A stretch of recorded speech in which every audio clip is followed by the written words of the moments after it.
Just కుర్చీలో కూర్చొని కోట్లు సంపాదించుతున్నాం. గొద్ద కదలకుండా కోట్లు సంపాదించి ఎంజాయ్ చేస్తున్నాం. 4 ఇల్లులు కడుతున్నానండి. ఎంతో గొప్పగా చెప్తున్నాం. 4 ఇల్లులు కడుతున్నామండి మేము.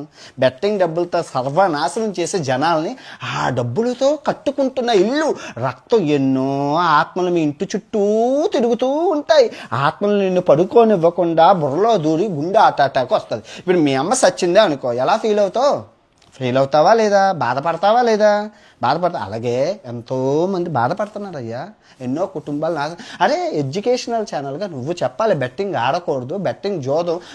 మహాభారతం చెప్తావు కదా, రామాయణం గురించి చెప్తావు కదా, భగవద్గీత గురించి చెప్తావు కదా, మొత్తం అన్ని కాండాల గురించి చెప్తావు కదా, యజుర్వేదం, ఋగ్వేదం అన్నీ అమ్మ ప్రపంచంలో అన్నీ చెప్పి ఇంత బతికి గుడిసెత్తకుండా చచ్చినట్లు మొత్తం బెట్టింగ్ యాప్ ముందు, బెట్టింగ్ యాప్ తర్వాత, బెట్టింగ్ యాప్ గడిచిన 3 సంవత్సరాల నుంచి చేస్తాను. కానీ నేను ఏ రోజు నీ మీద నోరెప్పలేదు.